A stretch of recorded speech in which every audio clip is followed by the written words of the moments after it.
Like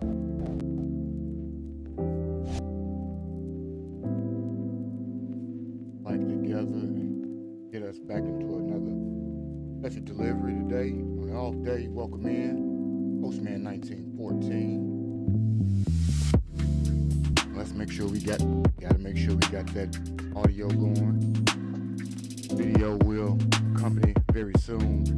Give me a moment. We always got to take the pup out right before stream time so he can be somewhat relaxed. At that point, you got to make sure that everything is everything. We don't get too far out of the way when it comes to what I would classify as annoyance levels. Because he will do it. He'll do it, you dig?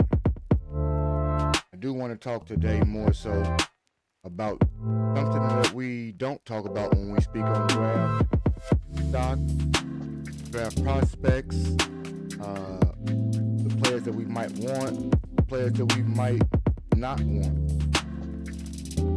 And I guess the first thing that we would have to talk about is what we classify as a football draft bust. That's what I'd like to say. That's how we avoid that. Draft bust. Somebody. Hey, Miles, let me check it out. Sometimes I think it's you, man, but we'll go through it. I gotta have consensus things to say, oh, it's the audio on the whole that's you. Otherwise, do it be me?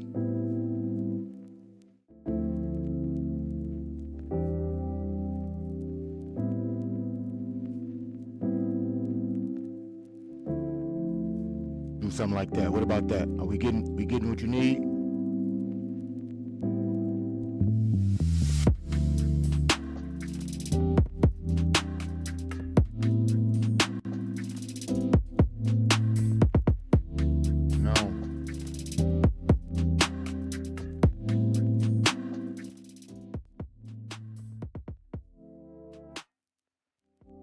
Miles.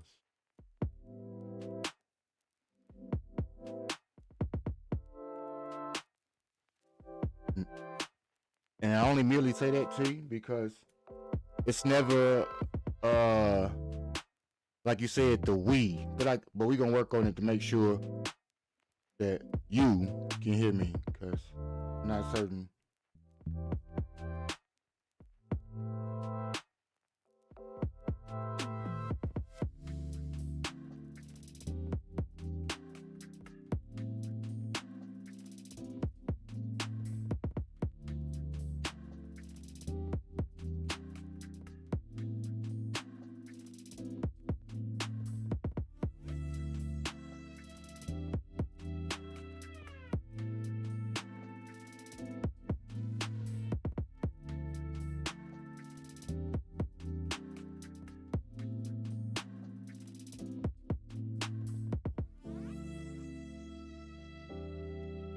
Let's see if that worked for you. Is that doing it? Let me know if that's changing anything for you, T.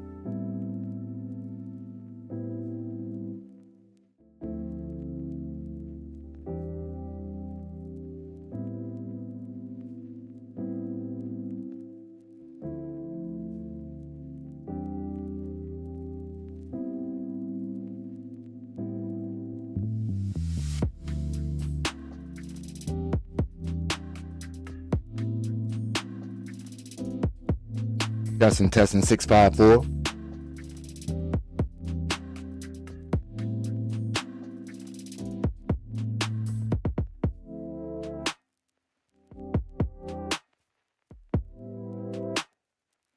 Okay. I inverted a couple things in there. Different scene. We still learning. Humble apologies. Not trusting your ears. Let me get that fast.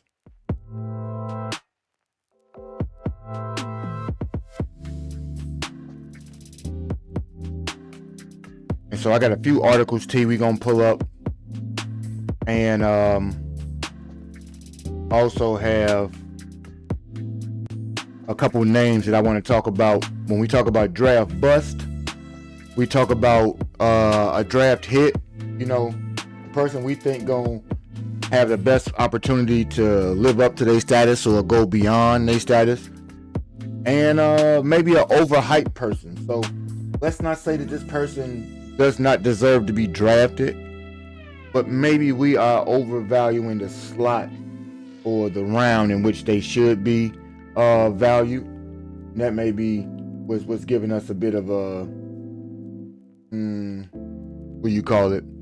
An opportunity for evaluation, critical evaluation, if you will. Because I think sometimes we might fall in love with players, and I don't know that we actually give any real thought or analysis to what's going on with those players. I think we kind of like what we like. We see a name. I'm guilty of it myself, and we kind of just don't care to hear anything besides that name. So it is a bit of a different situation that we're going to go through to try to analyze that. Pulling my paperwork up real fast for us out here.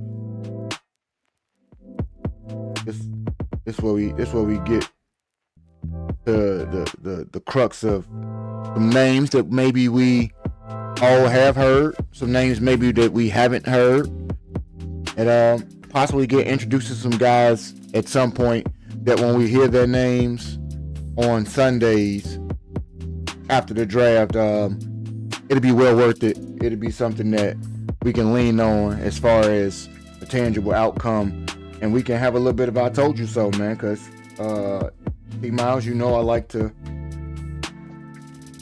I guess for lack of a better term, be right when it comes to what I'm talking about on these sports pages, because otherwise you're going to be looking too good.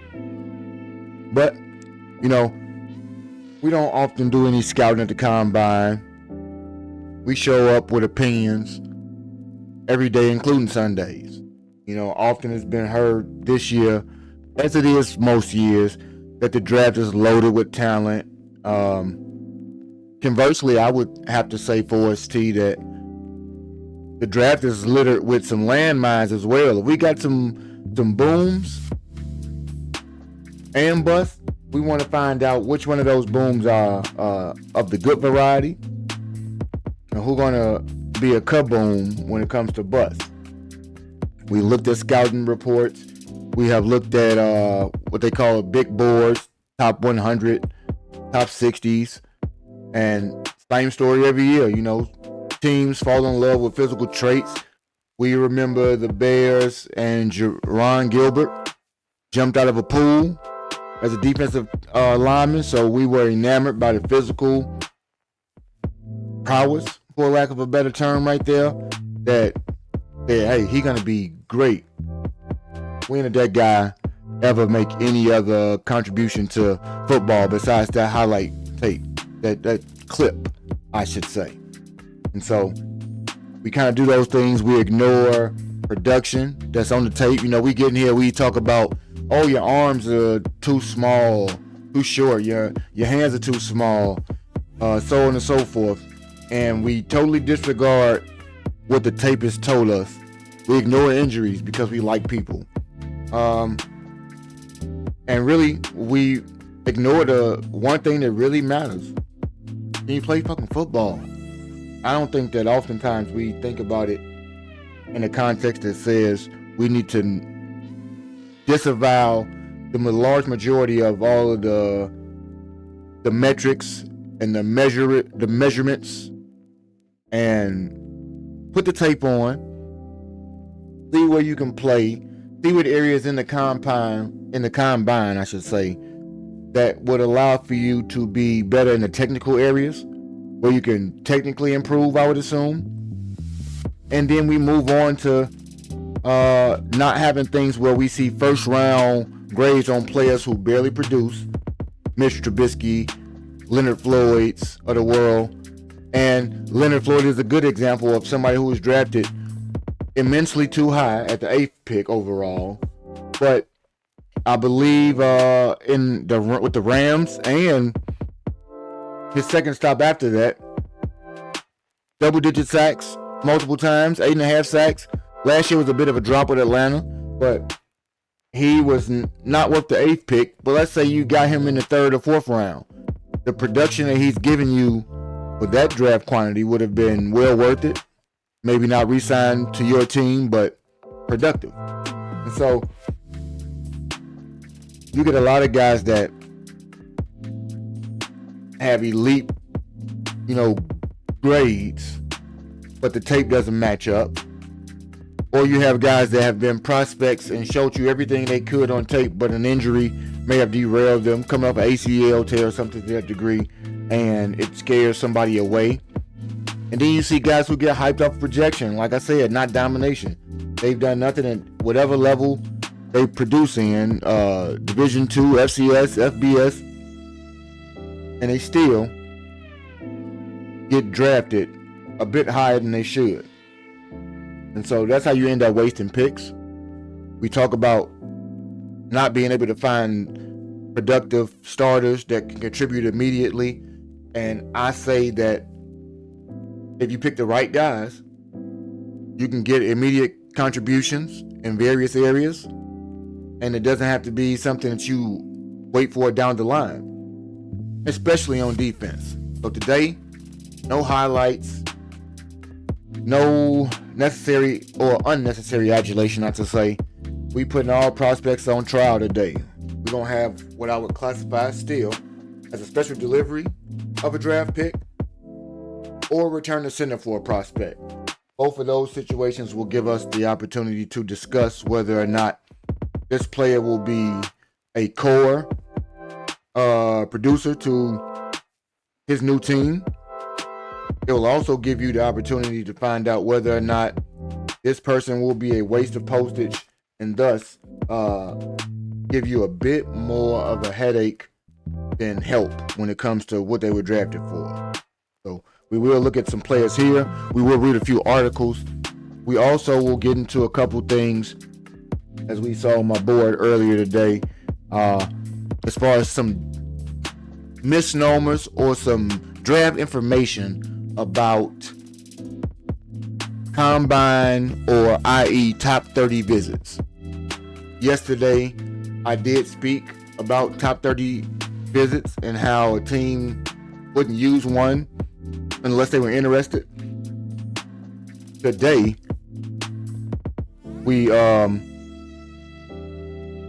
I think, T-Miles, we get to kind of peel the curtain back. I got an article that I want to read out that kind of speaks to the secrets or the reasons in totality that a scouting department and team may utilize a given top 30 visit to garner information one way or the other. And so obviously for us, the core of the team that I want us to be invested in involve the trenches, which is going to be the meat of my stream and the meat of the team. Defensive tackle and the edge rushers primarily, but do not forget that the defense on the whole is something that I think we all need to,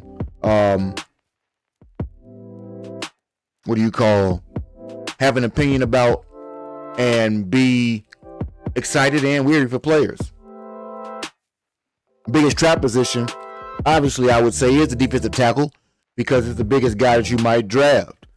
And we want to talk about a guy that is high on draft boards, that is elite in terms of his athleticism, high upside, but he has a couple warts that may have people fall in love with. And sometimes they say, potential can get you fired. Let's talk Peter Woods. Peter Woods, my humble apologies, the defensive tackle from Clemson. Now, I did tell you he's elite in his athleticism. He does have high upside, and he will be a very highly sought after defensive tackle, possibly even the first one off the board. He is inconsistent in his production. So in terms of impact stacks, sacks, maybe pressures, so on and so forth, those are limited to what his traits allow you to see. So he flashes quite often. You'll see dominance in spurts, but never anything that has been on tape. In a way that shows consistency over the duration of a career, as opposed to flashing a high motor at times and then not. And the example that I might have for somebody like that would be the former Jets, now Cowboy, I believe, defensive tackle Quinnen Williams. Quinnen, high ceiling, high measurables, everything you might want physically in a defensive tackle, but he's a risky investment due to motivational issues, I would assume, or quantify myself in terms of the way in which he's willing to work for it. And those types of things may get you in trouble, because if I am to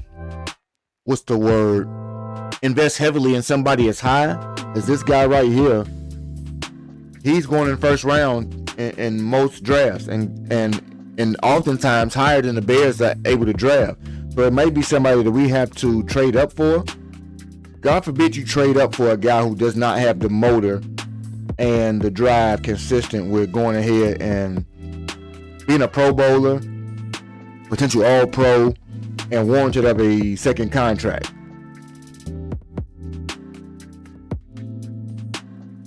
And I know many people, T-Miles, that talk about the safety position and how important it is to get a new one. And I won't disagree that we need to have some life's blood there. What I will say is that we're going to have some people to talk about here that we might get to emphasize boom or bust for them as well. Man, why do we keep doing that?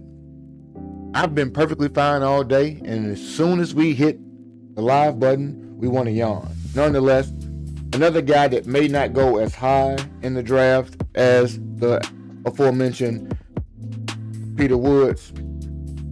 David Stone from Oklahoma is not too far behind. They say that he is a disruptive guy. And before we even get into it, if you had to rate T-Miles and the giraffe known as G Honda, what we think that Peter Woods has a better chance of being a bust or a better chance of being a hit. He's such a man. He just got to come in and worry about the Indiana Bears because of his Steelers, and I'm invading Pittsburgh to see what they got going on for the draft. So check that out. So if we can, let me see. Do we need it? Should I put a poll up? We'll do that real fast just to see. We'll try it out this way first.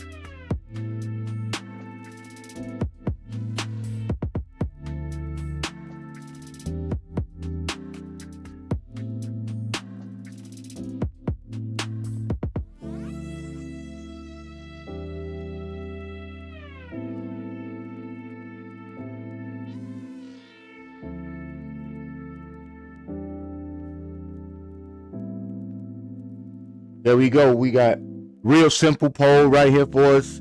And there go my cuz. Peter Woods, defensive tackle from Clemson. I know everybody don't know him, and everybody don't care about the Indiana Bears like G Honda. But in the draft, defensive tackle, do we think that this player has a better chance to be a boom or a bust? It's obviously a position that the Bears need to be able to invest heavily in, I think. And so he is high stock. If he were to fall to the Bears, maybe a Lee Hunter, a K. McDonald, you want to be able to understand and act accordingly, because just maybe, we get the opportunity to get one of these guys, and you do want to have the chance to weigh in as a fan. At least I do. I want to be able to weigh in and say that I did a little bit of homework on somebody to know whether or not they will be successful, could be successful, and when the season comes about, we can kind of somewhat start to match up expectation with production. And G Honda, I think they voted that you do that. You're gonna be the guy who paint those nails this year. So while you paint those nails, before you get to sniffing all of the acetone and everything like that, hit the like button. We'll do it that way. Tell your giraffe clan. I don't know what a family of giraffes are called, but tell the school of journalistic giraffes to tune on in. Hit that like button as well. Hit the subscribe button if they haven't. That type of stuff right there. We talking who paints Caleb nails, draft boom or bust. We're gonna talk about some all-time draft busts like G Honda. You know, G Honda was he tried out for the Washington Generals. He didn't get past the gate. He knock-kneed and clumsy. Couldn't be there. Nonetheless, we're gonna look out here in these streets. That's right. The football-loving giraffe. There we go. You better know your family name. You better know.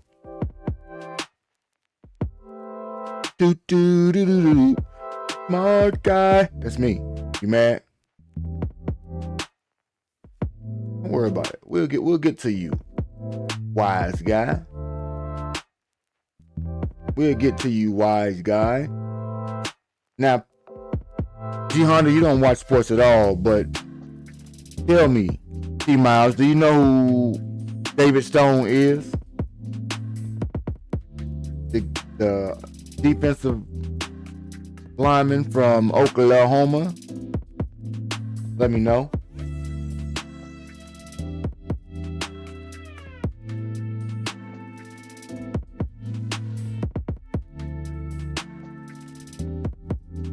Because I'll give you a quick rundown on him and the other guys that we have in this particular category here, and we'll try to get into some other articles that we talk about. Another guy that they got that can be boom or bust is, like I said, David. They say he's explosive, disruptive, and plays violent. His comp would be somebody like Chris Jones. And to have a comp like Chris Jones from the Kansas City Chiefs would indicate that these guys would feel as though he can be a boom prospect. I'm not familiar with Mr. Mr. Stone myself, Mr. Walker. But I do believe that it's a name that we can start to watch. And possibly if we don't hear his name, we just get to follow that name throughout the course of 2 to 3 year span perhaps, and see if it was a name that they brought up with an appropriate and watchful eye, and the Bears just didn't get him. Another guy they talk about is Deone Walker from Kentucky, another defensive tackle. Massive frame and interior presence. His comp is Dontari Poe. He played for the Chiefs back in the day for a moment. If he play with leverage, he a problem, but he has inconsistent leverage at times. Is leverage something that they can teach as a technique? Is that something that he just doesn't know how to game because he knows more playing than thinking as far as the entirety of the game, I would say. So what they say in terms of an article that I put together for us, meaning we ran through a couple different articles, and I'm going to read a few of them to see who is somebody they call a bust or the potential to be bust, and try to give you a little indication why. Peter Woods, the guy we talked about being a hit and being a boom, the same guy they say can be a bust because of the low production warning signs, the inconsistent production.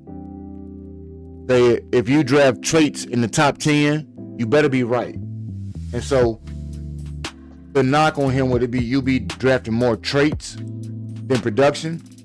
And if you draft it on the intangibles as opposed to the actual things that are going to matter on the football field, you damn sure better be right when you pick them. Because if not, it's hell to pay, and it will be scrutinized time and time again if other guys behind him at the same position start to pay dividends often, early, and consistently. So that's just something to keep in your back of your mind. As we move into the defensive end position, and we get to one of the schools that I got a few people I like at, and it's ironic.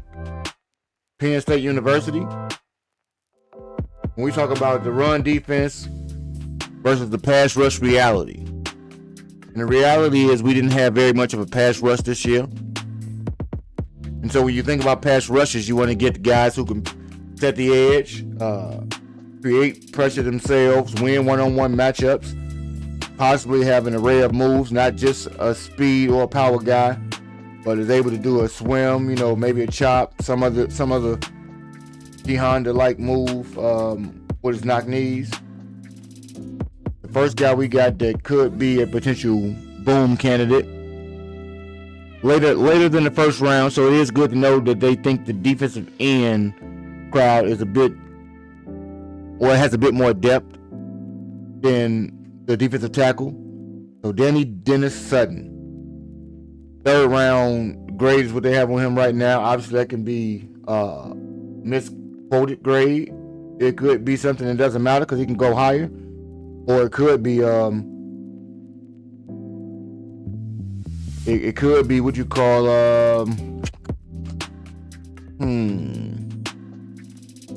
misevaluation. That's the word I'm looking for. He has a motor, he has discipline, he's able to diagnose plays. I like all of those things. And the comp that they give for him is the Trey Hendrickson. Reliable, able to win his one-on-one matchup, don't have many flashy losses. So he's not out there to try to make the flashy play and miss, more so than he is the hard hat guy who is trying to make the consistent hard hat play. A little bit of splash, a lot of bit of hard work with this guy. And if you tell me anybody resembles a Trey Hendrickson and you can get him in a round that was commensurate with Trey fell, third, fourth round, who got a problem with that?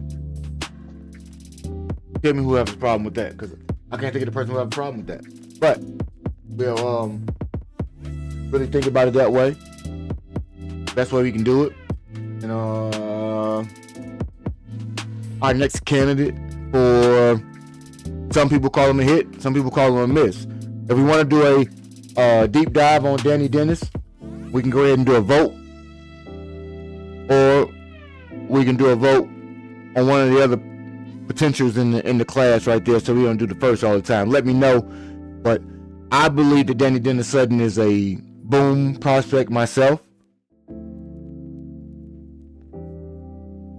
It's somebody that's a name to keep watching as we go through some of these articles here.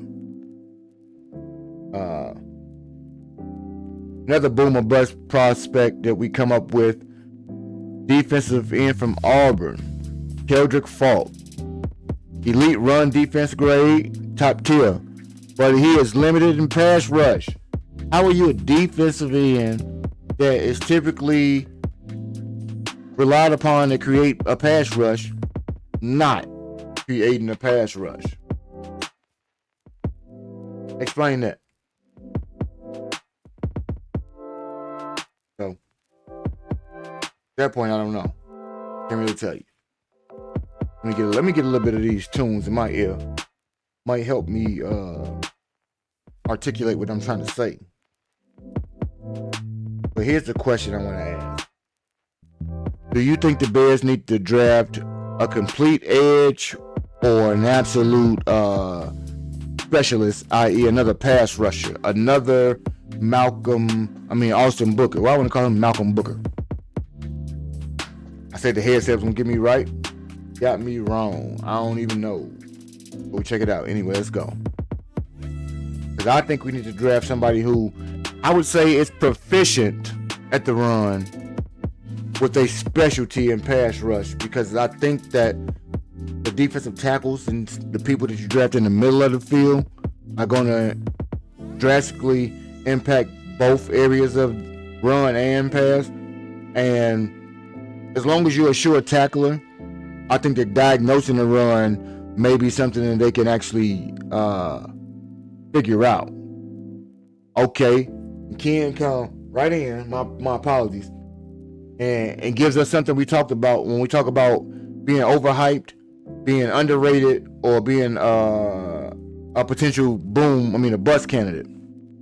So Mesidor would be nasty, but he had surgeries on both feet already, which scares you. So the Mesidor, because of his surgeries, be a person that is being overhyped?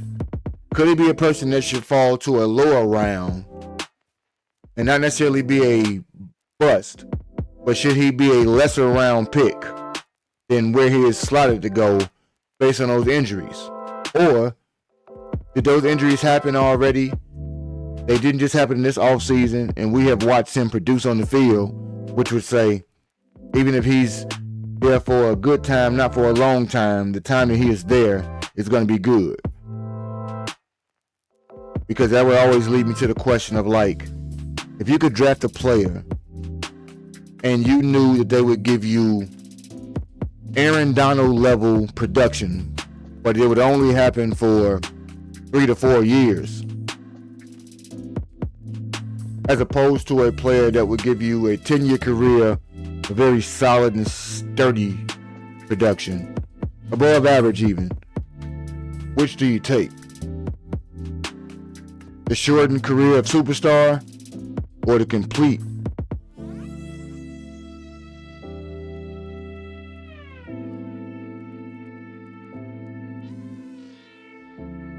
But is somebody going to let him drop to second round? Is somebody going to reach because of the talent there and disregard the injuries? Or will somebody elect to take somebody above him who does not have the productivity that a Mesidor has in school and take the potential flashes and the health of a player over a Mesidor first? And Mesidor becomes the third edge as opposed to the first. Could that be something that a scout is able to do and totally regret it when they go out there and pick a guy or don't pick a guy because of some of those red flags that they automatically write you off their board and you prove them wrong, for lack of a better term?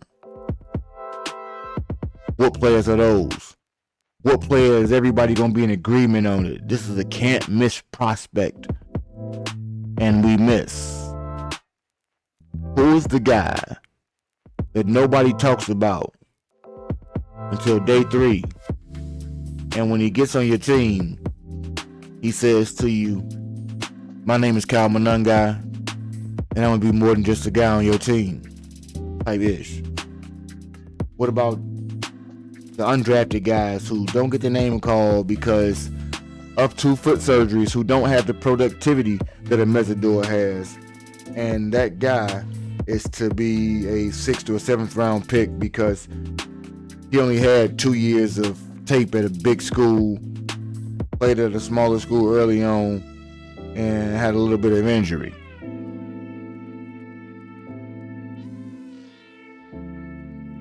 You have a guy like a return to sender that they have, Romello Height. Yesterday, we drafted Romello in the 6th round as another edge defender just so that we can have one more body to possibly get some pressure on the quarterback. Today, I read an article and they speak about Romello Height being a return to sender situation for us because he's rising fast on draft boards, but still raw. So, obviously, the combine and things like that would have him shoot the draft board with a lot of buzz, but not a lot of proven production.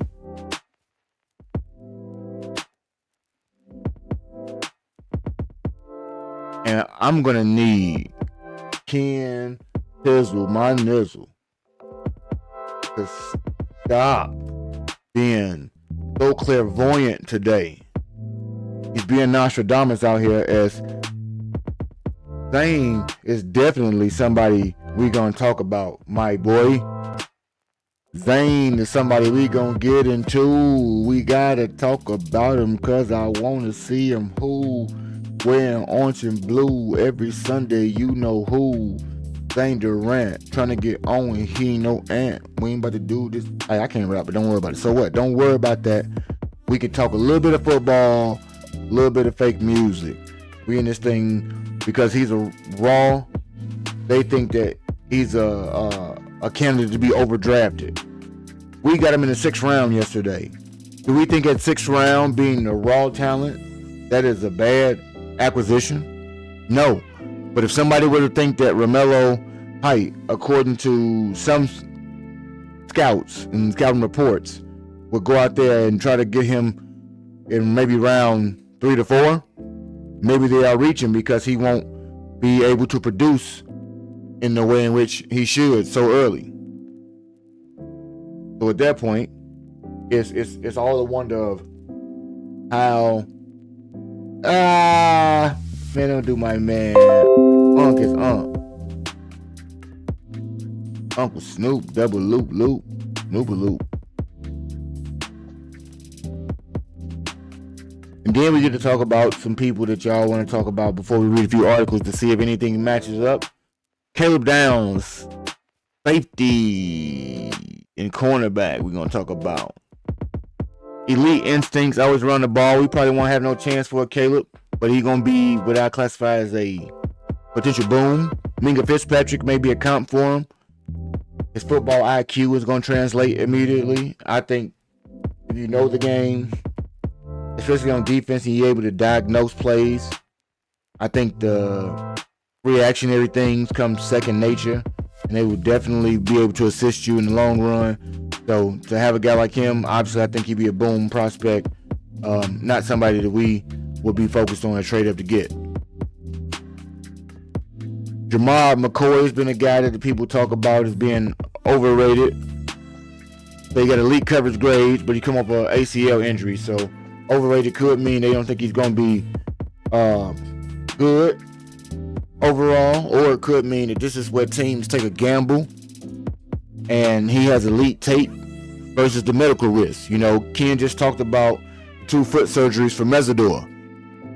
Is Jamal McCoy in a secondary much a risk that some would view Akeem Mesidor as the same way? Meaning, yes, you could be drafted, but should your draft stock take a hit because of the injury history, coming off of ACL, coming off foot surgeries? Are teams gonna have this gamble on tape?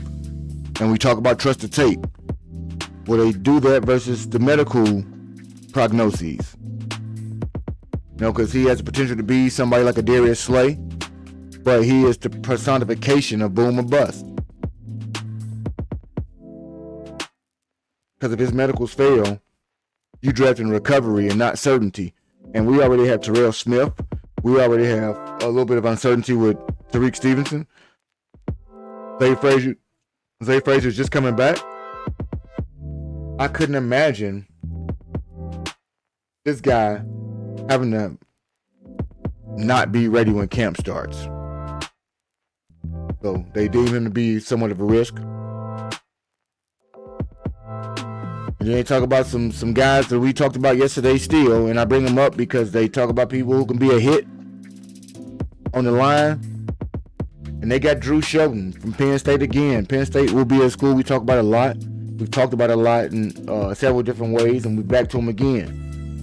Developmental but promising left tackle is what they have him as. But maybe we're not sold on the left tackle, and that's something that they decide to look at. They got strong run and pass rush experience, but he needs refinement. So when you say he needs refinement, I think Dan Rauscher. And Dan is able to, I think, refine any skill set. And if you got the skill, he got the will to put you in position. And a person like Drew is a draft pick that is a center that I think you can find draft value in. Less hype, more value. If you can pick him in a late second, early third, perhaps, you might not find yourself being in a regretful situation. So Taylor Decker is his comp. If you can have day 2 steal potential on somebody that can give you productivity like a Taylor Decker, I think you're cooking with gas. So, Also, we talk about centers, we talk about Creed Humphrey, highest paid center and possibly the highest ranked. A comp for him is still in school. It's a guy named Rob Brailsford. Now, pardon me for not getting the information specifically on when Parker Brailsford goes to school, but they say he is a smart and technical center, high IQ, and an anchor of the line. You need that guy who is in charge of the snap count, maybe the protections and everything else. That center needs to have high IQ. Parker Brailsford, I would assume, based on the listings and the way in which things were crafted, he would be a lesser ranked prospect than Sam Hecht and Gus, another guy to watch out for, along with a Jake Slaughter and so on and so forth. But could be a boom, could be a bust. I really don't think you want to go too high for a center, but God forbid you see something in a player that is and I know it may be a horrible comparison, but would I rather get a 10-year center or a 2-year edge? So you make the distinction as to how you quantify value there and whether or not somebody can be a boom or a bust. Because after the first round specifically, possibly the second round, those are the 2 rounds that I think you have to get a second contract or contract offer from your team in order to be considered a hit. And I do understand that sometimes the money does not allow you to re-sign everybody. So it's a very loose qualification. But one of the things we can try to look at moving forward to see exactly the value of these guys and whether or not we had any draft steals or not. So what we're going to do here first is we're going to get right into a couple articles here. And one of them says we're going to get into some 10 boom or bust players in the NFL draft. We'll read those players. We'll see if we agree in any way, shape, or form. If we got any of them that stick out on the list as people we want to talk about, you put that in the chat. And if it's a player that you like, we go ahead and have a bit more of a discussion about them to find out whether or not we agree that they are boom or bust. These are all opportunities for us to kind of gain insight from other people about prospects. Gives you a bit more of a database. And then also gives you the opportunity to maybe be introduced to some names that you were not previously familiar with. The draft has about 400 players available. All won't be drafted. I could be misrepresenting, but I think for the most part, if you're one of those guys who has your name called, you want to be worth being called to the point that you are revered in some ways or lauded, undrafted or not. Contributions to the team always gets you a lot more status and clout than you would get. And we're going to see somebody, maybe not even guys that we can get for the Bears, but guys that might be classified as boom or bust players in the draft this year.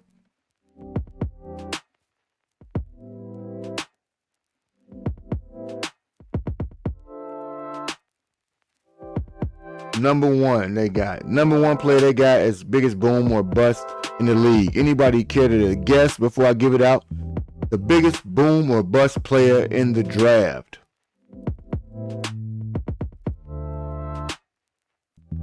This one is kind of funny to me. 6, 5,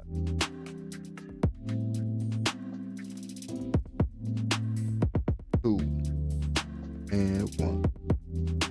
Let's go. Have fun. They say RVL Reese is the biggest boom or bust player in the draft. We're going to get to it. We're going to check out the aftermath. Why they say that? Because they call him a tweener. They say, what position will he play? Even though they like his demeanor, you understand?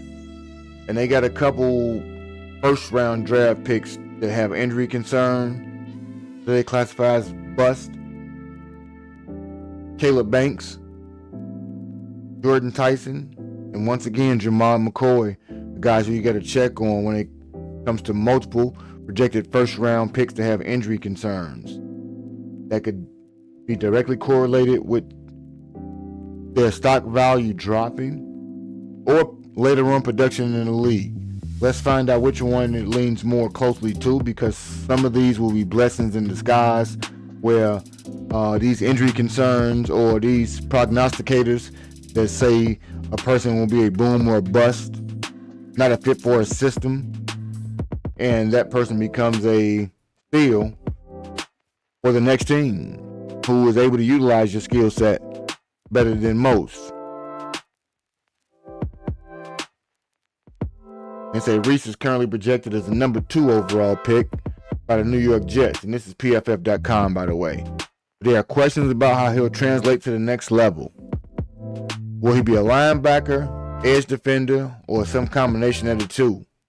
Many believe he can make a transition from off-ball linebacker to edge defender like a Micah Parsons and Abdul Carter.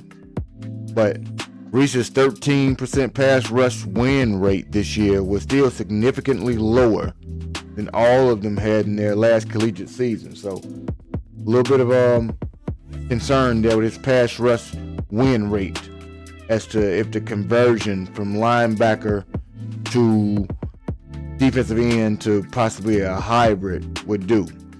Of all people, no one else is less than 17% for the pass rush win rate. And at that particular junction, you wonder if RVL Reese is indeed a tweener. And if being a tweener, not being able to be the linebacker size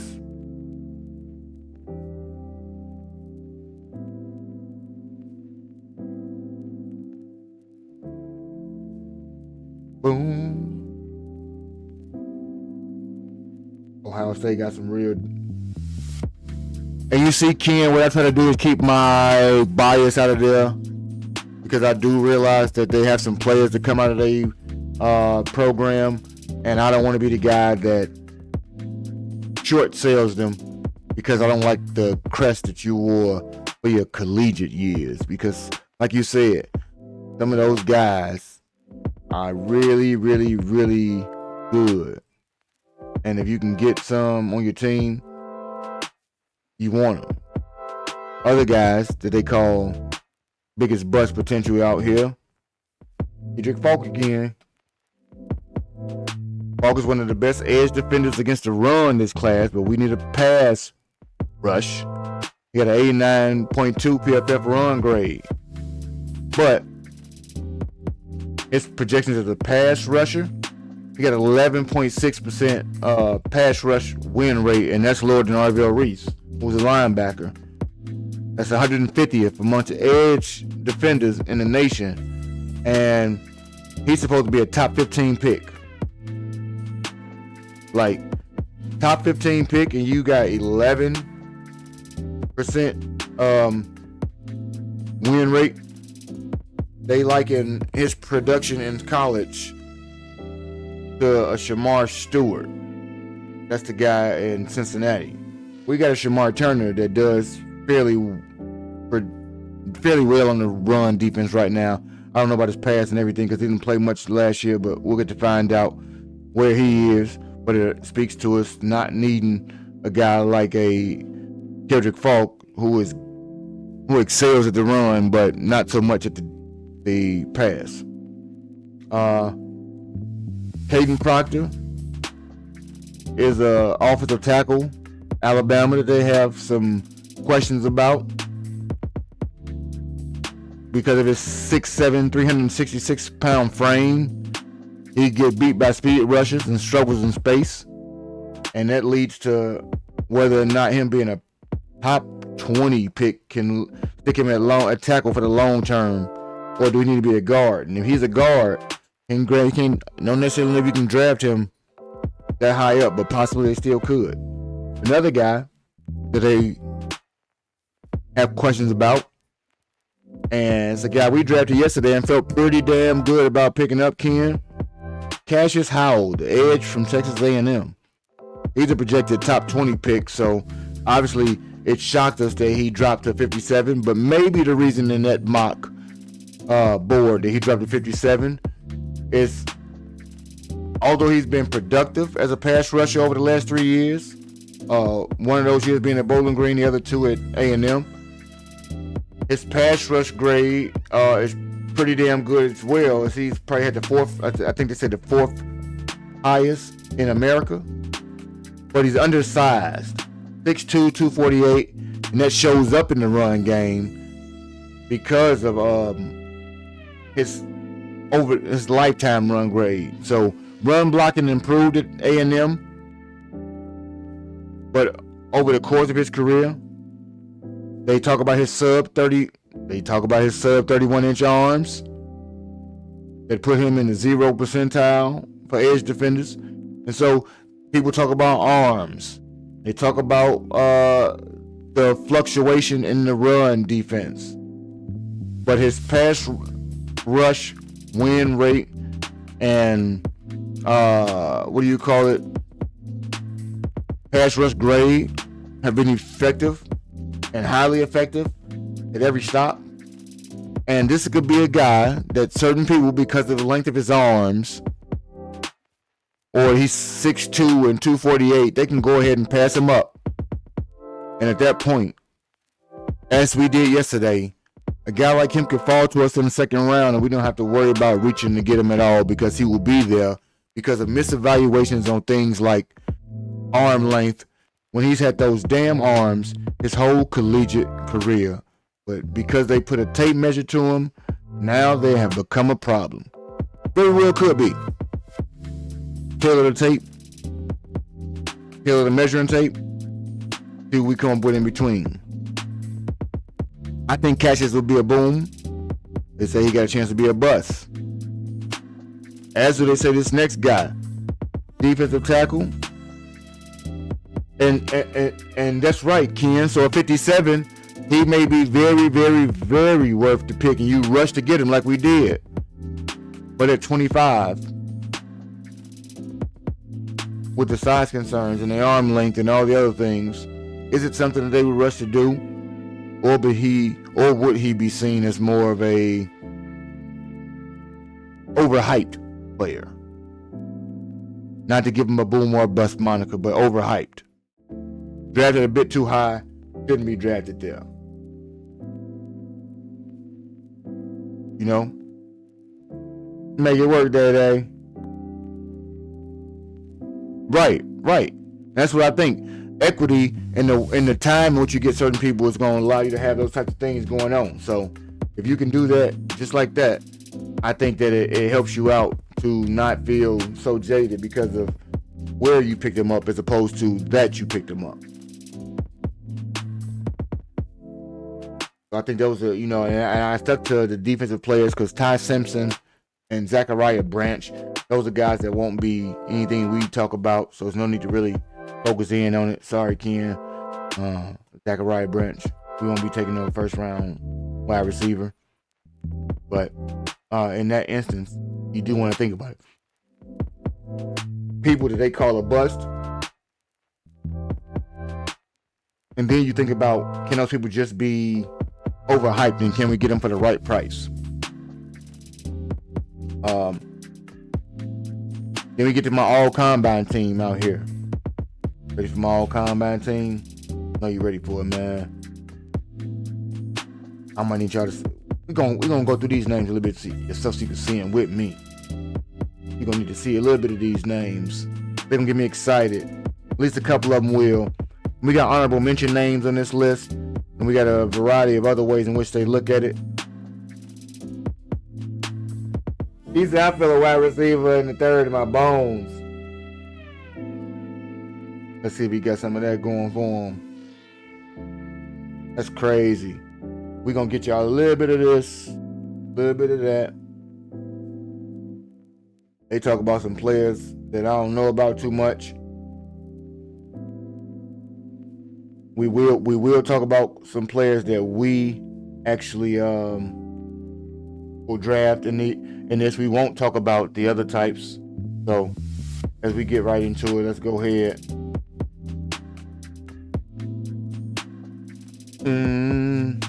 Because they got certain players that they put directly into motion for the Bears, and this is we reading right now.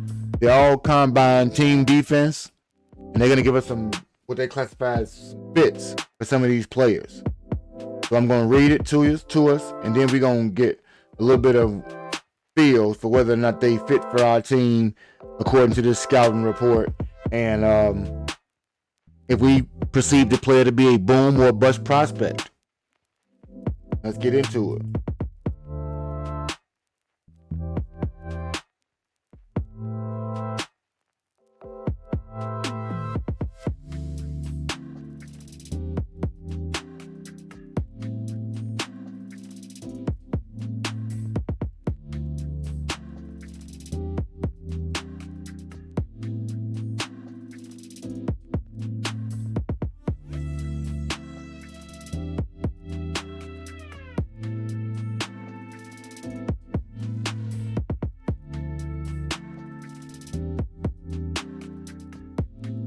Okay, my bad.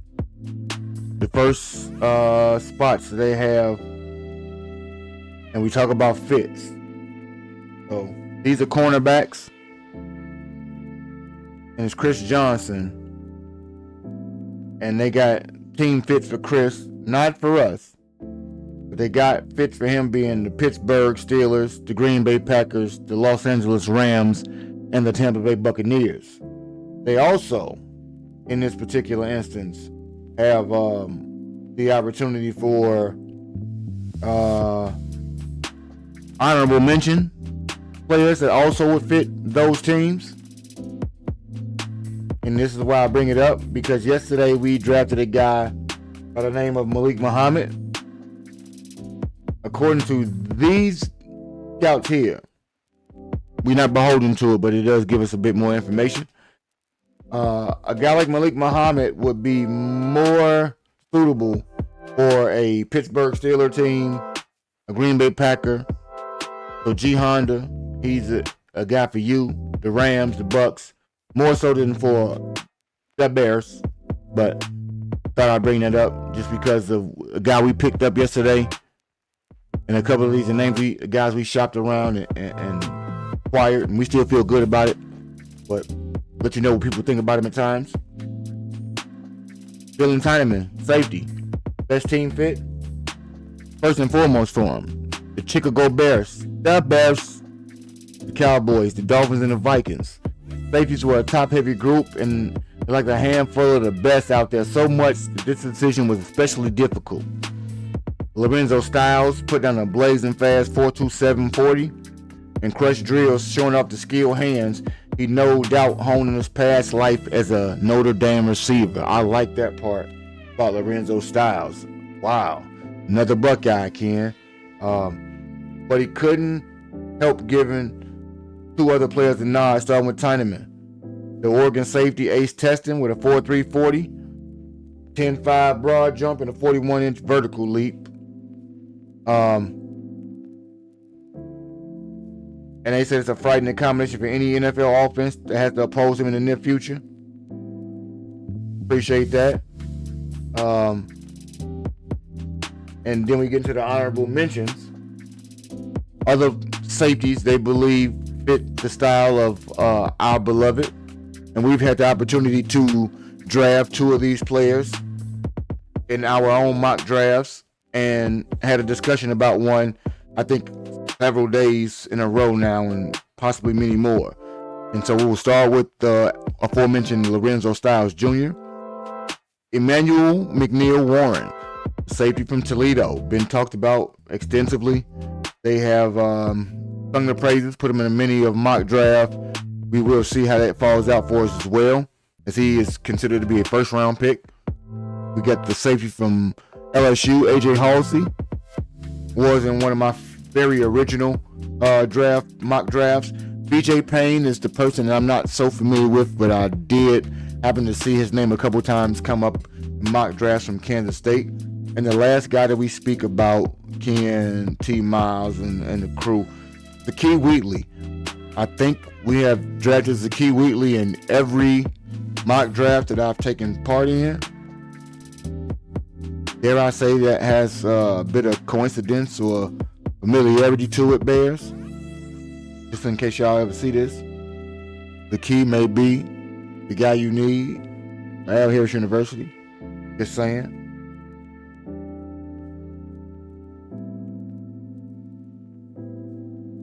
And then we get to my favorite one out here because I missed one for you, man. Is you ready for it? Are you ready for it? I think y'all ready for it. I say the best for last. When we talk about interior linemen, they bring up a guy who was the best team fit for the New York Football Jets, the Detroit Lions, the Baltimore Ravens, and the Chicago Bears. Occasionally, a supreme athlete is discernible from the suite level at Lucas Oil Stadium. This guy revealed himself as that athlete.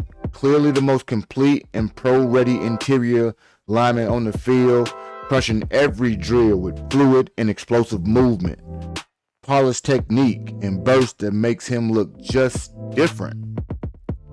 They say his performance also supported the testing numbers that he posted. He finished with the best 40 time among interior linemen at 4.75, a 9.4 broad jump, a 33.5-inch vertical jump, good for second best with his athleticism score amongst interior linemen, according to Next Gen Stats. This guy did plenty to suggest that he's going to be a good mid-round pick, or day two, as they say. The one and only, and my favorite, i.e. draft crush of the year, defensive tackle Zane Durant. They got Zane ready for these things, man. They say Zane is primed and ready for what the Bears want to be able to do. Even when we say he's too small, he likes this type of defensive tackle, and so on and so forth. You know, that might be very true. But what the scouts say right here, and what the scouting reports are indicating, is that a guy like Zane Durant is the speed, the horsepower, the engine of this NASCAR defense that Dennis Allen wants to get into like Spagnuolo. Pack on a guy like a Caleb Proctor, that's a mention, late round. Demonte Capehart, Tyler Onyedim, Albert Regis, Lee Hunter, and Tim Keenan III. Those are guys that they look at specifically and expressively, and they say these are the guys that are potentially here for the Bears. What y'all think about that? Any of those names stand out to you when we speak about defensive tackles? And do any of them strike a potential risk to you to be a bust? You know, could Lee Hunter not be what I perceive him to be? Could a Demonte Capehart, in fact, be the best option, a later round pick? Could a, Caleb Proctor, Southeast Louisiana, be a guy? And I do like Bud Clark. He is a little smallish, and that's why I didn't pick him, because we already have a Kyer on the team that's smallish. And it's odd you say that, because they did have Bud Clark being more suitable to fit into a Brian Flores style defense. So I'm hoping that scouting report is not totally there on that one, Chelsea. I'm hoping that Bud Clark is a bit more diverse and not so warranted to be desired in a place like Minnesota. So I hope he's not a Flores type of guy, but who knows? We do get to look at some things, Chelsea. We've been talking potential draft bust, potential draft booms, and who might be overhyped. I mean, maybe we picked him a bit too soon. Soon thereafter, we're going to get into an article that I've picked up, Chelsea, that speaks to the effects of the uses that you can get out of a top 30 visit. I think it's something that we touched on a bit yesterday, and I do get the same opportunity to touch on it today with a bit more detail as far as the reasons a team would use a top 30 visit. So that's going to be interesting for us. And then we'll go over a list at the end, just for a little bit of discussion before we wrap up, on the top 10 biggest NFL bust within recent time. So keep that in the back of your mind as we move on to 6 NFL prospects most likely to be overdrafted. Because as we know, we talked about overhyped. The overhyped would lead us to be into the category of overdrafted. You love them so much, T-Miles, that we may go up a round or two to get them before they were actually going to come off the books or the board. And so you don't want to get into a Lee Hunter love affair. If Lee was going to be there at 60 or 57, we don't want to, grab him at 25. If we trade back into the second round and get him, okay. If you moved up for some guy and he don't give you all pro level compensation, I think the trade up was worthless. Now, prospects to be overly hyped or overdrafted, we'll talk about all of them since there's only 6 of them that we want to speak on right now. Ty Simpson and Carson Beck, both of those have been rumored to be overhyped and overdrafted quarterbacks. But obviously, in my opinion, I think every year quarterbacks are overhyped and overdrafted. The scarcity to have one is such the pressure that people go to extreme measures to get one. You think Lee Hunter is going to stay around to the 4th or 7th round? T-Miles, just on a side note, as we move on, you think Lee Hunter will be there in the 4th through the 7th? Interesting.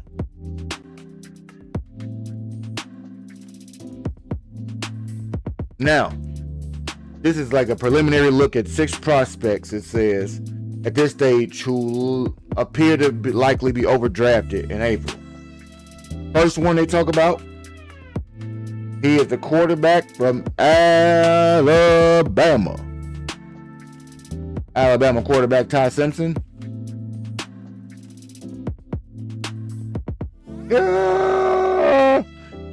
Background, largely considered the number 2 quarterback in his class,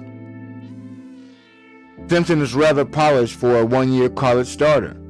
He put up 28 touchdowns to 5 interceptions and leading the Crimson Tide to the SEC championship this year. The red flag. Simpson must improve his anticipation of throwing from the pocket, which is most likely a result of being a first-year starter. He tends to wait for his targets to get open or complete their breaks. And we know in the NFL, that was a problem for Justin Fields, because you have to throw your receiver open or your target open. You cannot wait for them to hit their break. You have to be throwing the ball before they get into their break. So when they get out of that break, the ball is there and they're making a move. Otherwise, it is too late, and that may be going the other way.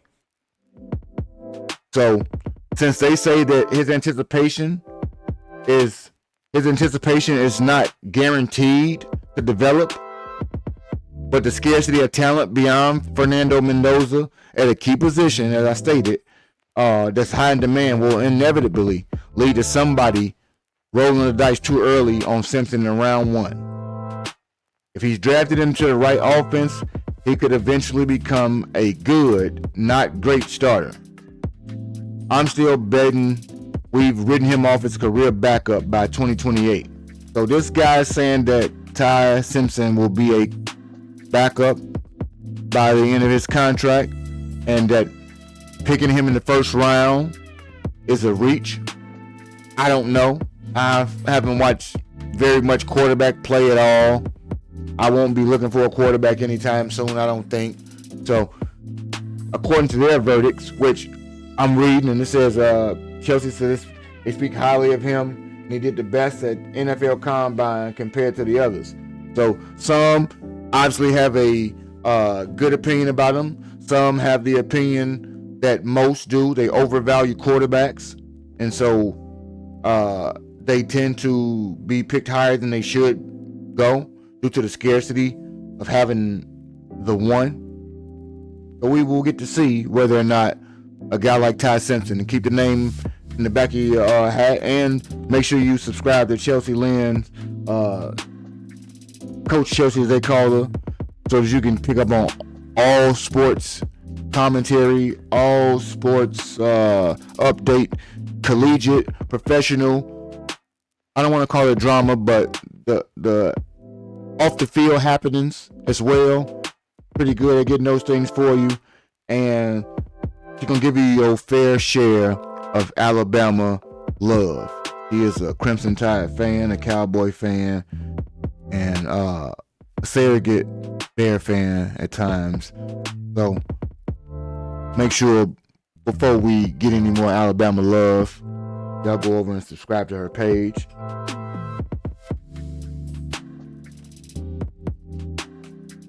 That's just the life, Chelsea. I see you say how you love a Ty to be drafted as a backup to build up the skills. Yeah, but you know, we live in a microwave society, and if you don't produce instantaneously, you are no bueno. Next on our overrated list, Georgia tackle Monroe Freeling. Bulky yet lengthy 6'7" tackle earned second team All SEC nod in his first full season as a starter. Also says that his upright play style leaves him lunging into overextension, and that can leave him vulnerable to whipping on plays. So if you're a slippery guy, you can get up underneath. You got those moves. Yeah, they got no ability to have any patience to develop everybody and tailor a system, or to try to incorporate a skill set into a system. It's either you do it my way instantly because I'm paying you this amount of money, and I get it, but they are improperly trained for their job, unlike all other professionals, in that they are getting the base skill, but they don't actually get skills that are conducive to translate to all schemes or systems. And so I do believe that the transfer portal helps out right there, because it allows some players to kind of maybe get a feel for a variety of systems and find out whether or not they flourish in those systems ahead of time. At least if they don't, and they're able to make enough name to be an undrafted, they get to usher themselves into a team that has a coaching style or playing style that fosters the best from that player. But like you said, microwave, and I know you biased against Georgia, but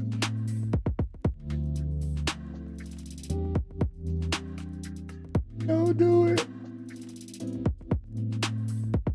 Oh, you think they're a great option? I misread your Georgia. You don't have Bulldog hate. You just got Alabama love first and foremost. Yes, they defense. They do have great options, but unfortunately for Monroe, he plays the offensive line, and they say you get the feeling he'll crush competition or crush the combine, which he did due to his size and athleticism, but it could be misleading as there are questions about his hand leveraging technique, and he's dealt with shoulder and ankle injury in the last year. They say he's going to be a decent right tackle somewhere, but he's going to struggle as a rookie. So, Ruben Bain is another guy they speak about when they talk about edge rushers being too short or too short in arm length. He's 6'3", 275, so he does have the size, the seasoning, and the profile to become a standout edge rusher. They say he lacks explosion off of the line to win with speed around the edge, and I need you to have a bit more than power. You got to have a toolbox, not just all power moves, not just all speed moves. Oh yeah, Kirby. I should have known. Kirby played for Alabama too, didn't he? Or did he go to Georgia? I think he played for Alabama. Who knows? I think he played for Saban. And they say, what's my man's right name we talking about right now? Bain? Yeah. This is one of the situations in which you wonder if a prospect has just been in public consciousness for so long that it's given he'll become a star. He lacks speed and length, which can't be developed. But as a name at a premium position, someone will likely reach for him in the top 6, especially with an expected run on edges. They say he went to Georgia. Okay. I doubt he ever carried. I know he went to one of them, so that's why he went back to his alma mater to coach. I don't watch college football or college sports a lot. I try to keep, like basketball, I may be more apt to knowing where you went to school and things like that if you actually played in the pros. But like coaches and guys who never made it to the next level, really don't know too much about them. Sounds like a Spurrier. You know, that's when I was a kid and I was immersed in all things collegiate sport before I was a collegiate guy. And I do like to, I think like, so analytics and the tape, they go hand in hand, they coincide. And I don't need you to lean too heavily into either one, but if we have to lean too heavily into either one, it is the tape. It's what you actually done. It's what you've shown me on a given day in, day out, consistent basis, and not something that has been hit or miss in terms of the frequency in which it's done. So I think that does give us a bit of a better indication as to whether or not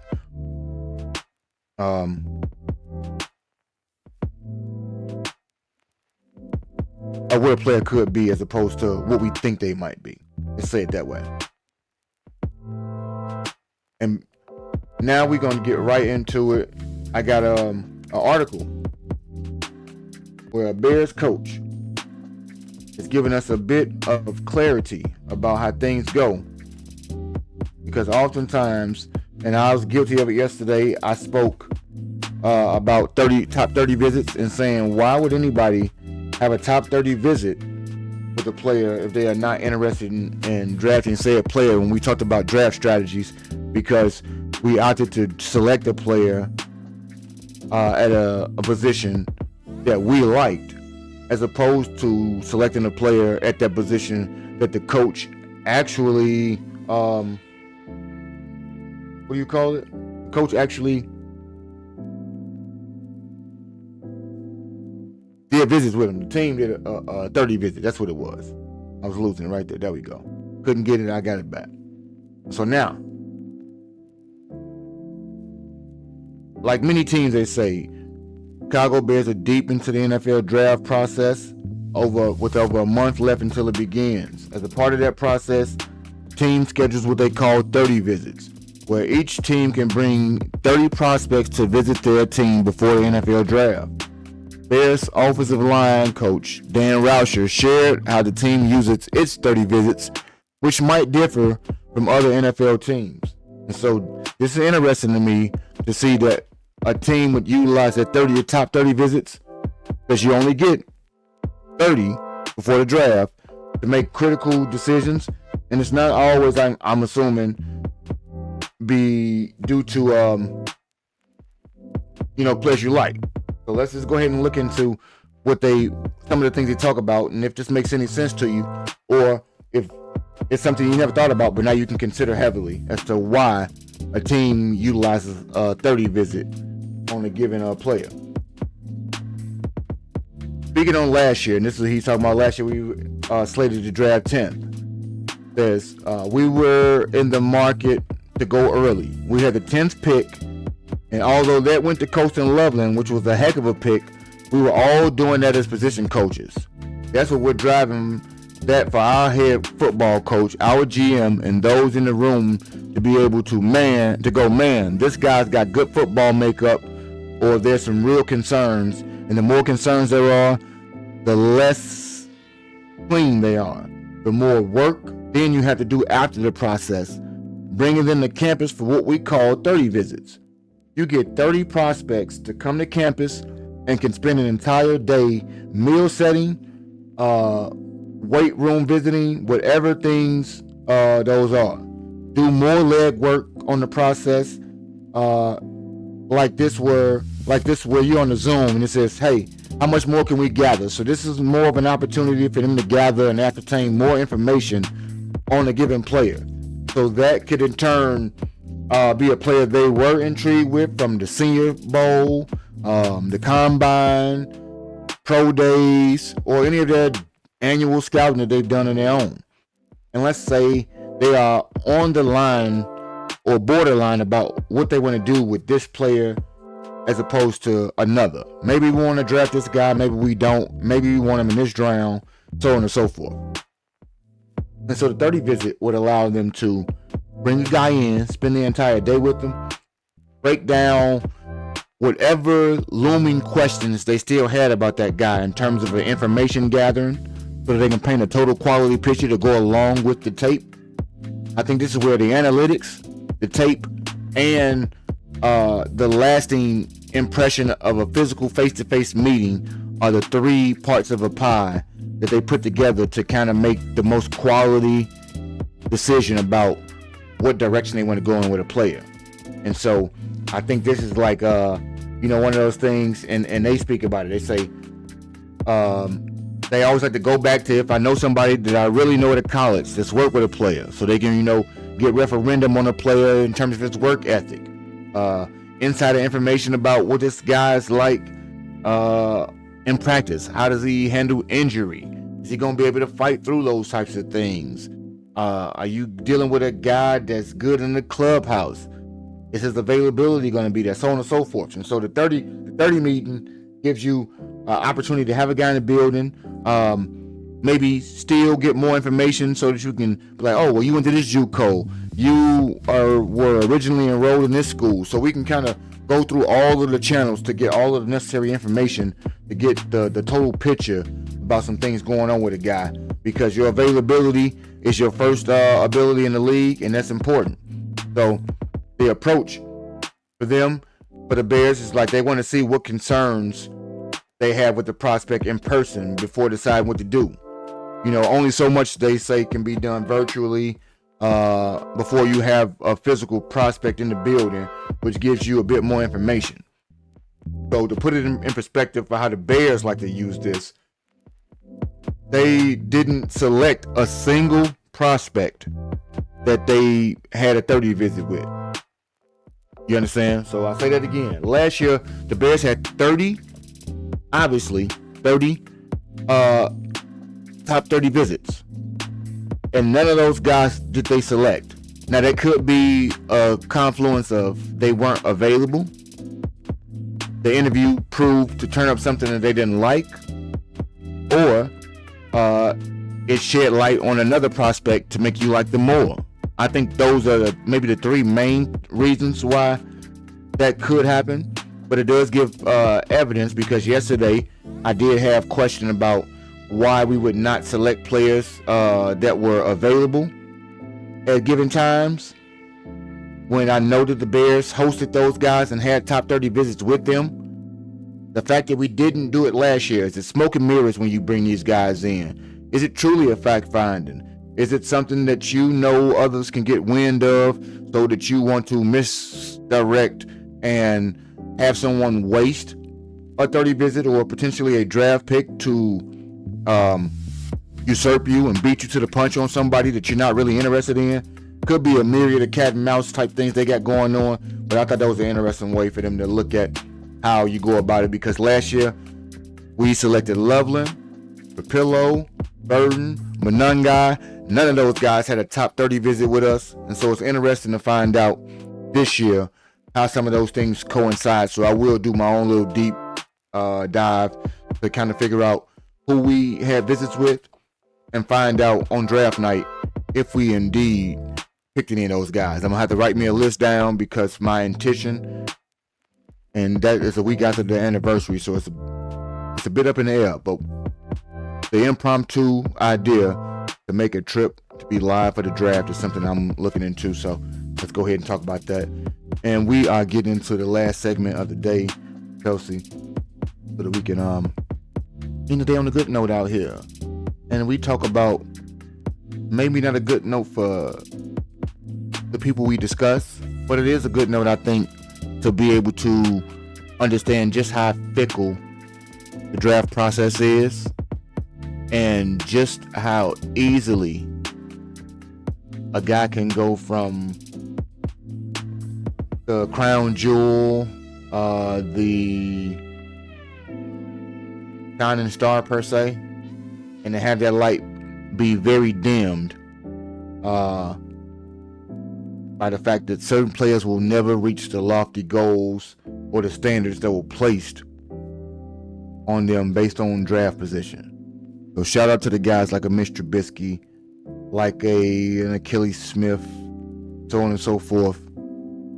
But right now we get into what I would say is the top 10 biggest draft busts of the 2020s. We won't get into the Jamarcus Russells of the world. We won't get into none of the guys that I got to see in my teens and 20s, even my 30s, hell. But we will get to see in the last 5 years or so. And we can have any discussion and find out whether or not you guys think anybody was a bigger bust. Drop your comments about those things in the chat. Make sure anybody on the replay game, when you're hitting that like button, you dropping comments about people you think are overhyped in this year's draft, people you think that will be drafted just right and then some with the value they'll provide, and some people that will be stone cold bust and a waste of a draft pick in terms of what they provide on the return on that investment. So make sure you hit the like button, subscribe if you're new here, share the content if you are a Bears fan first and foremost, but a sports fan, football fan, staring contest guy, girl, whatever it is you choose to be, hit that like button while you're here. Give me your comments about these topics that we host. And we get right into the top 10 bust of the 2020s with our honorable mention, starting somebody who was drafted just a few years ago, young quarterback from Florida. Still has a chance to get his life together if he's transferred, traded to another team with a better quarterback coaching situation. But Anthony Richardson, number 4 overall, Indianapolis Colts. He could really even further go up the list. Quarterbacks, as we just talked about with Ty Simpson and Mendoza, can be drafted pretty high because of the scarcity of the position. And this guy, turnovers, inaccuracy, and poor decision making, he may be out of a job and not even be a backup. You know, Justin Fields has had a rough go in the league, but he's had an opportunity to possibly be a backup, and now even with Andy, get a fighting chance at being a respectable quarterback. Anthony, if we don't get it turned around, may not ever get the opportunity. And the fact that Daniel Jones is showing that Shane Steichen can indeed run an offense, it's an indictment in some ways, but it's an indictment on the team because of the reach they put into the information acquired to make the pick. And at that point, I think you have to hold him accountable just the same. But he is, unfortunately, going to be a FO.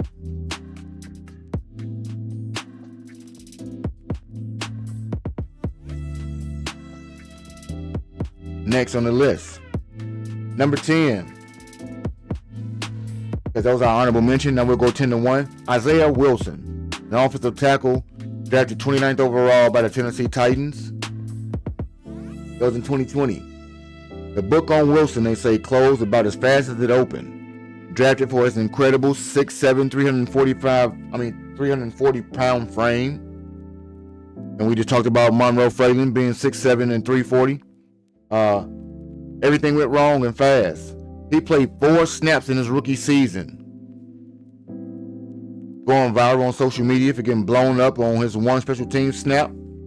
They sent the former first-round pick to Miami for a 7th-round pick swap after just 1 year. And he was waived after just 3 days because of attendance issues and commitment concerns. So he had some practice squad stints, and since then he has not got another chance. So to be traded after a year out here in that creative test lab, you can't whiff on prospects, and to be traded after your first year is, I think, an indictment in a lot of ways. But when we talk about indictments on people, this list that we covering right now, G, is the top 10 bust of the 2020s. The next guy on the list, I'm curious to find out if he can have a resurgence of a career to eliminate this particular moniker from his name. The number 9 guy on this list was drafted number 10 overall, first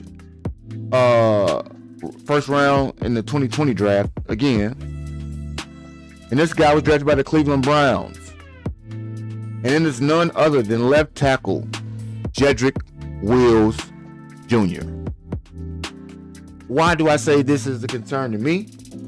Jedrick Wills Jr. was just signed by the Bears for a 1-year deal after chronicled the history of things going on. We will get right into it here. It says Wills was seen as the future of the Browns offensive line, and he never would have been seen as a candidate for this list after his rookie season. After that, it was a rapid decline for the Alabama product.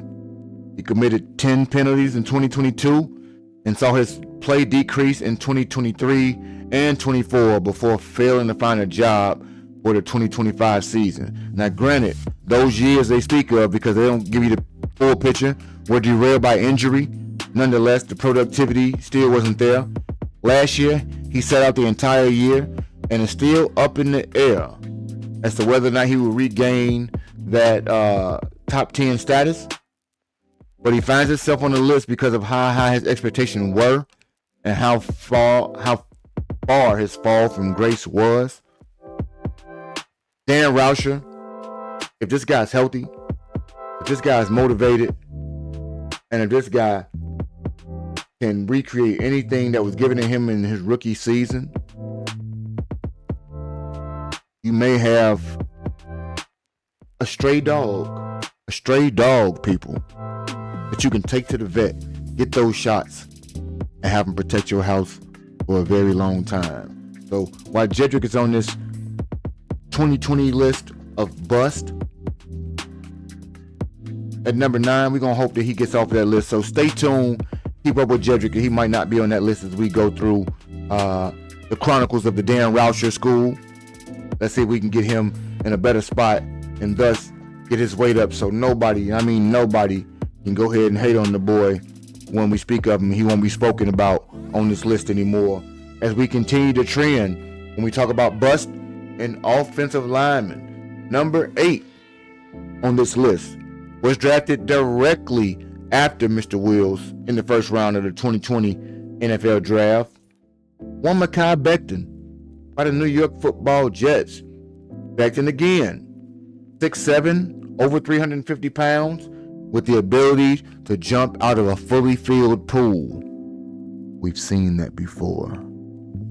And what I want to know is, why,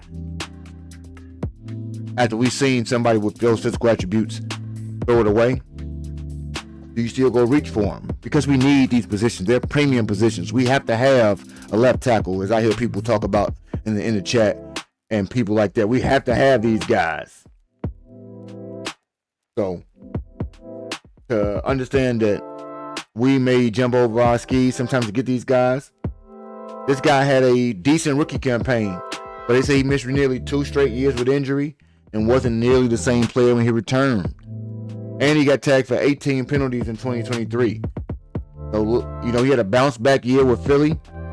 But they say it's difficult to overlook just how disappointing he was for the Jets when you're discussing draft picks or draft busts of this decade. So, Philly, he's able to have some sort of a revitalization of his career.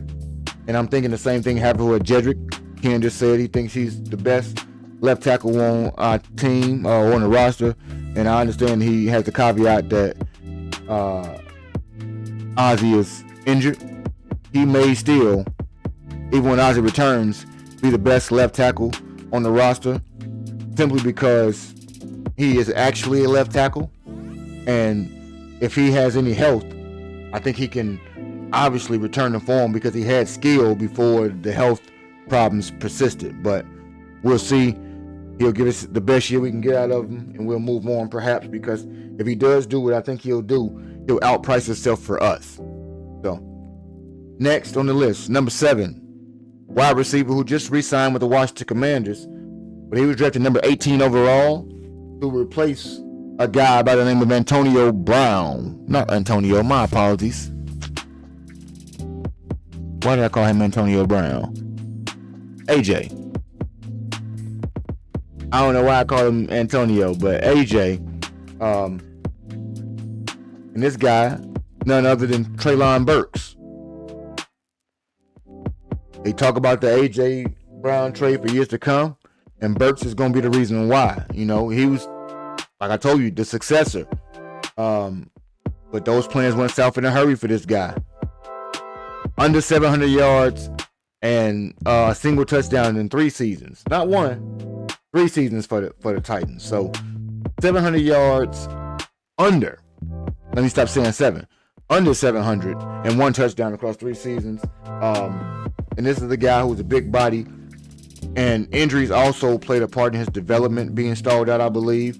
So a fractured collarbone in training camp kind of pushed him out. He did have one of the plays of the year for, my apologies. He had a play of the year for Washington Commanders with a one-handed catch in the back of the end zone. He was re-signed. Maybe later in his career he can be a polished receiver. I don't know that he'll ever amass the talent that will be cashed in upon to know that he's ever going to be worth an 18th pick. But he'll be what I think a big body red zone target and somebody who can revitalize his career in some ways, although he still will probably fit this list here.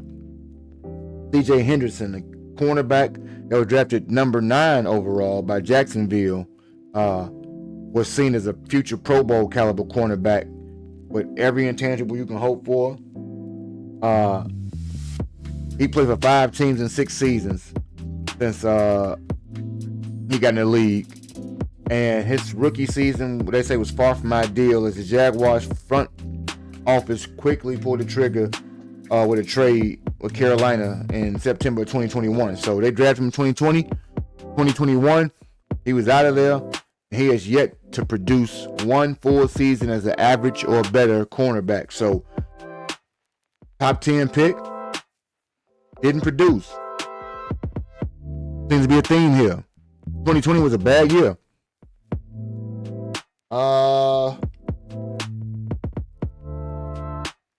Number 5 here, linebacker. And I think he may have had a decent career elsewhere, but we'll get to it. I'll read to it and see if we find out. Isaiah Simmons, the linebacker, number 8 overall for the Arizona Cardinals. Simmons was a unicorn prospect in 2020. Size of a traditional linebacker, speed and athleticism of a defensive back. He was everything scouts look for in the modern NFL, but simply didn't pan out. He was viewed as somebody who can play anywhere, but ended up positionless for all the wrong reasons.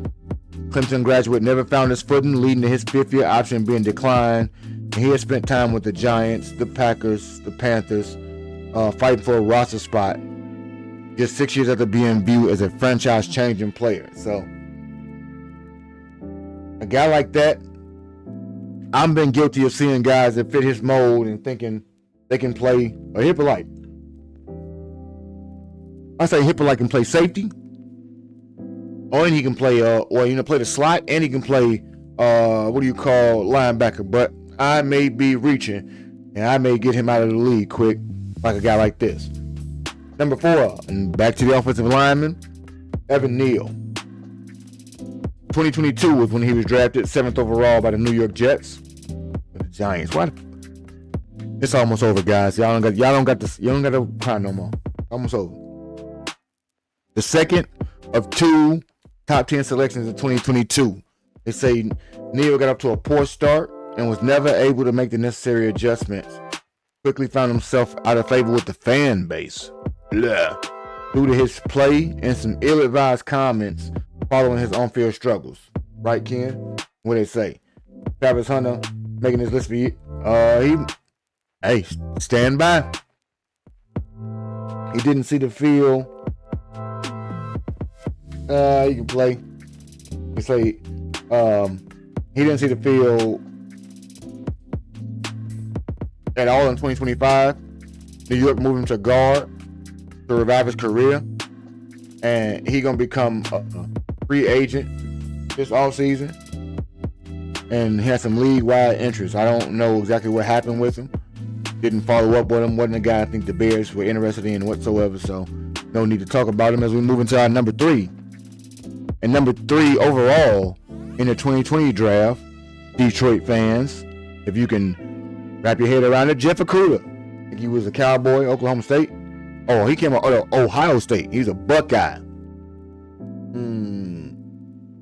He was viewed as a can't-miss prospect. Can't miss. Well, I think he was a miss. Talk about it. They say science started to show in his rookie year. He allowed almost 600 yards and under 500 snaps, registering a flat-out awful 30.9 PFF score. You horrible. A myriad of injuries and poor play plagued his tenure in the Motor City. He struggled to catch on in the NFL, lasted just 3 seasons in Detroit, getting traded to the ATL for a 5th-round pick in 2023. His singular year with the Falcons as a full-time starter ended with him playing poorly and signing with the Houston Texans and the Vikings in 24 and 25 respectively. He hadn't seen time as a backup, and now he's suffered 2 more season-ending injuries. We can all but know. Bye-bye, Okudah. Number 2, and it's unfair for him a little bit, but we talked about it, Chelsea. Quarterbacks are expected to do way too much too soon, especially good quarterback potential on a bad team with nobody around him. Zach Wilson, number 2 overall pick in 2021 by the Jets. And the Jets are something like the Bears in that they have quarterback hell, purgatory.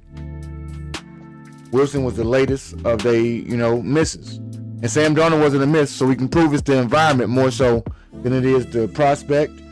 On the whole, I guess, just by using that one little example, even though it's a very small sample size.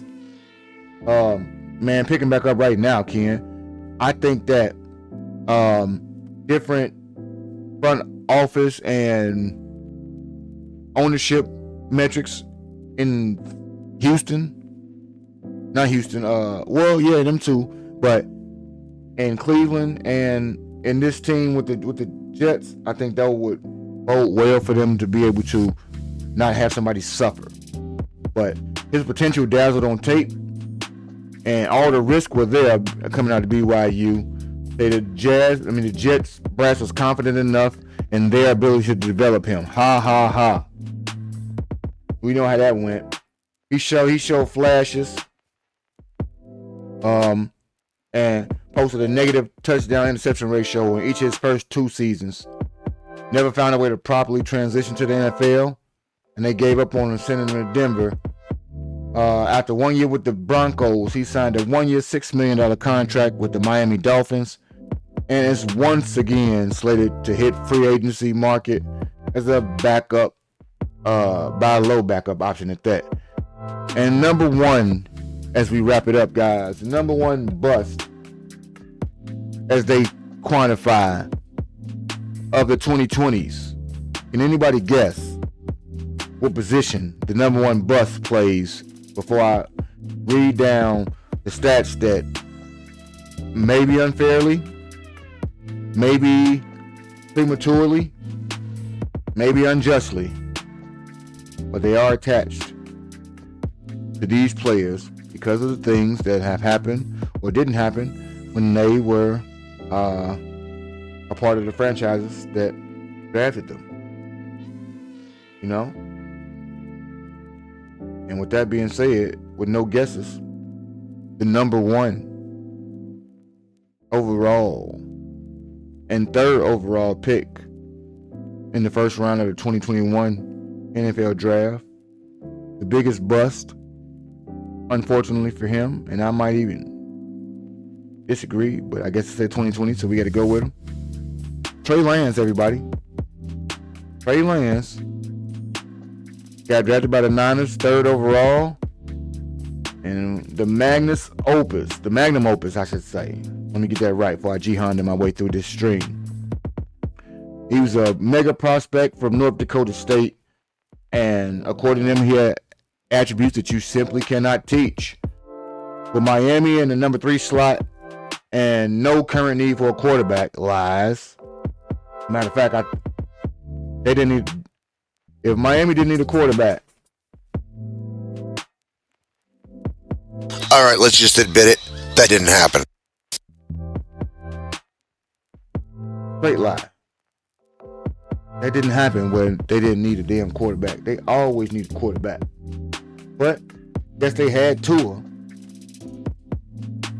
So they allowed the 49ers to move up from 12 to 3. And they got a haul. 3 first-round picks and a third-round pick. Lance was serviceable across 3 games. But his quest for a starting role was cut short in 2022 during a week 2 ankle injury that brought up my man Brock Purdy, Mr. Irrelevant. And Trey got Wally pipped. Started to tell you right then, you got injured. Nah, Caleb good. We ain't worried about it over here. Now, Trey had less than 800 yards and 6 total touchdowns in San Francisco. He's been a backup in Dallas, and now he is back with the Chargers. He re-signed a 1-year deal again with the Chargers. But his injuries, the inability to ever play in any given full season more than 3 games, and the fact that he got Wally pipped by Mr. Irrelevant has to make him one of the biggest and most monumental busts of the 21st century. Now, I don't think Trey will have an opportunity necessarily to revitalize his career as much as others will. One, you went back to Jim Harbaugh. I don't think Jim Harbaugh develops quarterbacks. I don't know what you expect to learn behind Justin Herbert. But maybe Mike McDaniel is somebody that can teach you something, since ironically the pick that you were taken with was originally beholden to Mike McDaniel, who was then the quarterback in Miami. The coach in Miami. So maybe, just maybe, if he needed a quarterback then instead of Tua, he would have taken you. Or maybe it was Flores, who knows? But check it out.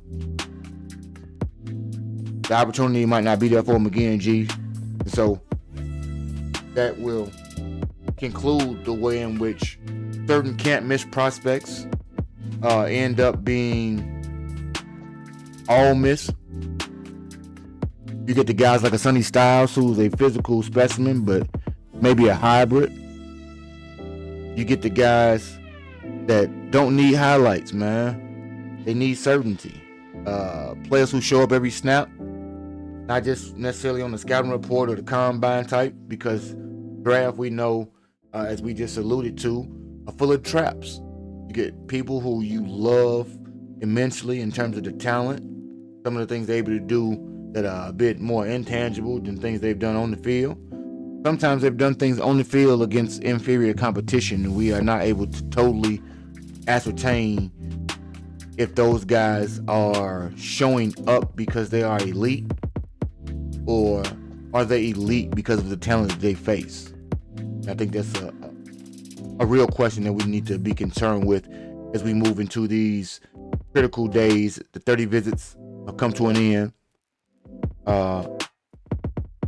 We obviously don't use 30 visits to indicate strongly who we will take, but it does give us a part of the puzzle or a piece, an ingredient to that cake we're trying to bake here. And so I think that it's important that we, in these next coming weeks, continue to do mock drafts, continue to be open to selecting different players in these drafts and not being beholden to the names that we know, with so much familiarity, only because there could be a guy that has shown up on every snap that we are not so familiar with, but because we are not driven by his name,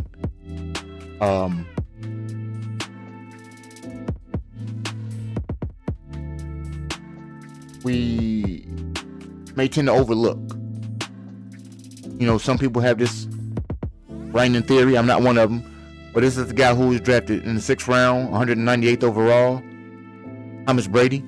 He was drafted, well after some people would say he should be, but according to the scouts that year, he was properly rated. So he wasn't overhyped. He was, in fact, underrated. And some people call him the GOAT.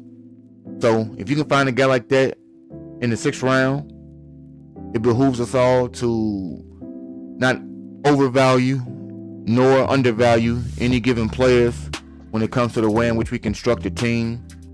We are building sustained success for years to come, and the way in which you do that is to find more hits than misses, more booms than bust, more special deliveries, less return to senders. Ryan Poles has had quite a few return to senders for different reasons, whether it be packaging, whether it be damaged goods, whether it be things that just didn't serve a purpose once we got a new owner in the house.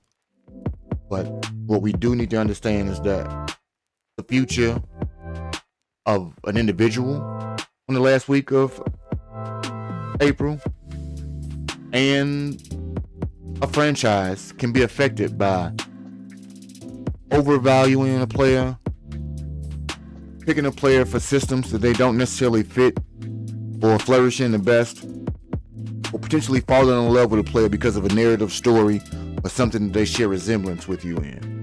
And so with that being said, we try as football fans to do as much legwork, do more homework and due diligence before we land such opinions that give us rose-colored glasses, and they have us miss out on guys that come from Southeast Louisiana or Louisiana Lafayette.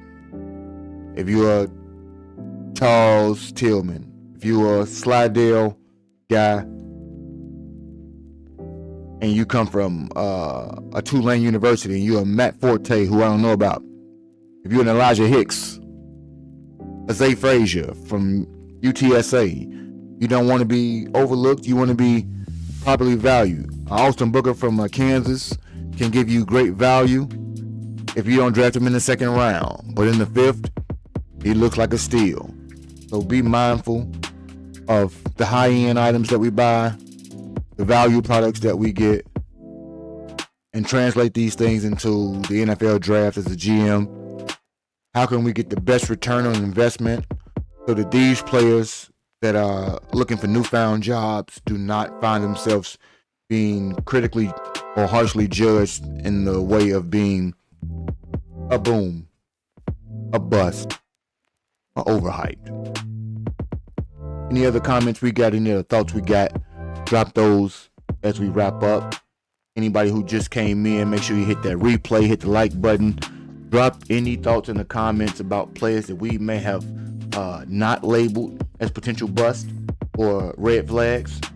Players that we have not mentioned that could be potential wins or steals that we've not given total highlight to. And let's talk about some of those guys that may be a bit overhyped and underhyped, meaning for the right price, they can give you the greatest value that is known to your team. I got nothing else to talk about when it comes to the draft today. be prepared to do a honey-do list, get a cabinet done, and do some building around this house the way in which I hope the Bears are going to build our franchise up. Been a fun 2 hours now. We are rounding out and getting close to 1K on the subscribers. So if we got anybody who is a sport fan, feel free to invite them to the page, invite them to the Postal Gang family, and allow those persons to give me their opinions, their questions, and their time, as well as some of the attention that we can spend as sports fans together. Check me out later in the week, as I will try to do better at getting a weekly schedule out for us so that we can contemplate the topics at hand, do our own individual opportunities for retrieval information, and see what things we can bring out in the conversation that might bring out the best in both of us when we talk about these things that best serve us as sports fans, and more importantly as Bears fans when we talk about things here at Mailbox Sports. Dog is getting restless. He's bringing me toys and dropping them in front of me.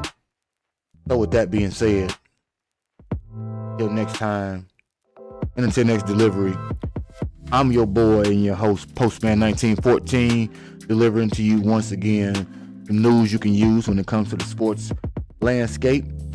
Bear down, and until next time, don't chase my truck.